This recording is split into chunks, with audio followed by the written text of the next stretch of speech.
Hey, grade 11, second video on the nervous system. This is on the nerve impulse or action potential. They're called both. It means the same thing. Don't get confused by that. So when we look at a neuron, remember it has the dendrites at one end. Those kind of pick up information.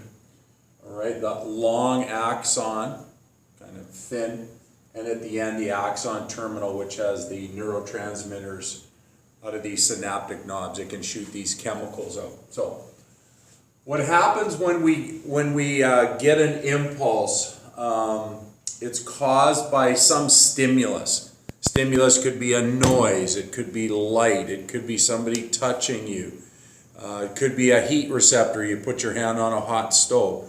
Whatever stimulus comes into the body or to the body, there is a action potential that is created from the receptor. So this action potential starts in the dendrites, goes to the cell body, down along the axon. Remember, it's got that insulation around it called myelin to keep the electricity in, and then it shoots the chemicals out.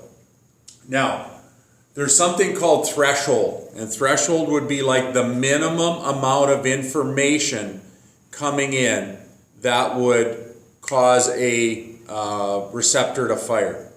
So let's say it was your voice. If somebody was talking really quietly, and you were across the room, you might not hear that. There might not be enough information or enough volume to cause that receptor to fire. So you'd say, "Pardon me, I didn't hear you." Okay? But it was real loud, like the way I talk in class. You would hear that, all right? And that would fire a receptor in your eardrum, all right? Sends a message, and you interpret that. And once you learn how to speak a language, like most of us speak English, some of us speak others languages, we can interpret those sounds, turn that into language, and we can have a response or not a response, whatever we decide to do.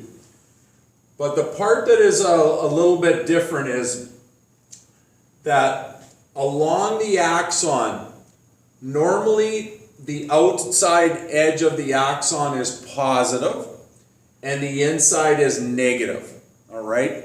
And that's caused by what's called the sodium-potassium pump. It changes the polarity. So as the action potential was going along, this would flip around. The inside would become positive, and the negative, or the outside, would become negative, and so on, all the way down the line. And again, this is incredibly fast. We're talking hundreds, thousands of a second for this impulse to move along. That's why our reactions are so quick. Okay, somebody throws something at you, boom, you catch it, or you get out of the way. The speed of our nervous system is incredible, and certainly the best athletes are even more so. They're something like 70% faster. They did a study with Olympic gold medal winners. Their nervous system was 70% faster than the average person. That's why they're so elite or so good at their sport.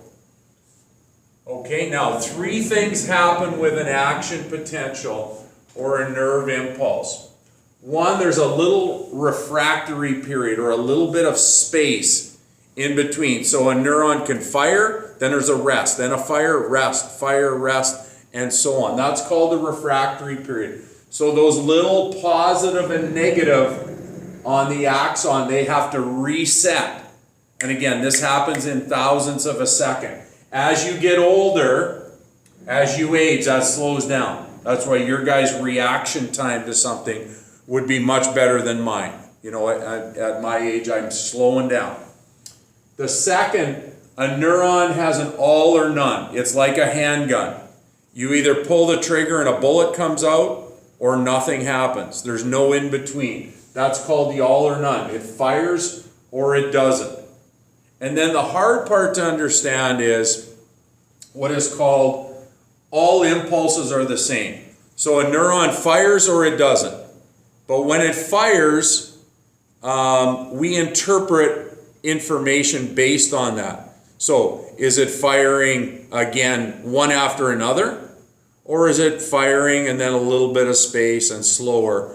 So the way I always kind of explain this, if I put my hand on a warm stove, I would feel warm and I would be able to make a decision that this isn't too hot. All right, based on how many receptors, heat receptors in my hand fire and how quickly they keep firing.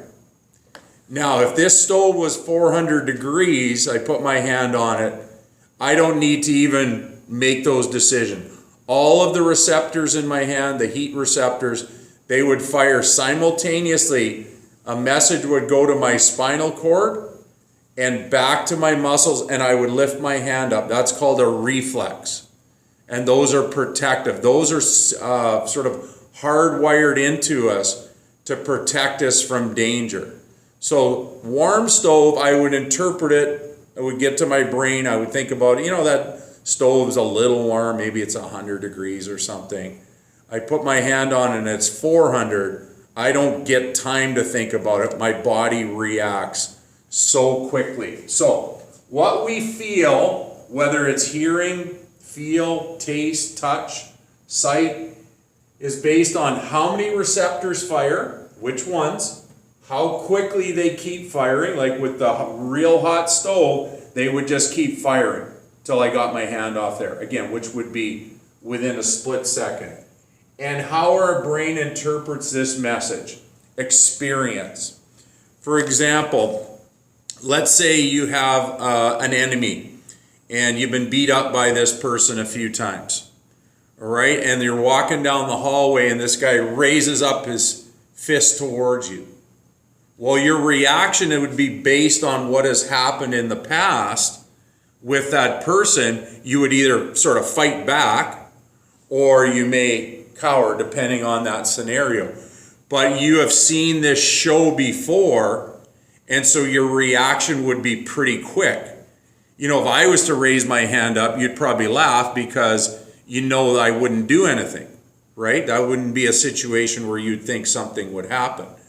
But based on your experience with this other person, it could be possible that they were going to punch you. So as we get better and as we get more experience with anything, our reaction becomes quicker and it becomes more based on what we've seen in the past. And you see this in sports, all right? People that have had lots of practice, lots of reps at doing something, they react better. They react more quickly, and they react more responsibly. They still make mistakes because that's what sports is. I mean, sports, you make mistakes, but the more practice, the more reps you have, and the more experience of something that you are doing in that game, the better your reaction. And we see this with elite athletes. Their brain works faster than everybody they're playing with. They make the right decisions all the time. Whereas, not as good of players or with people with less experience, their decisions are not always the best decisions. And so they're not quite as successful as that sort of elite athlete. Okay, I know that was a long one, guys. Lots there. It's probably one of the harder concepts in the year is the nerve impulse or action potential. Take care. I'll talk to you.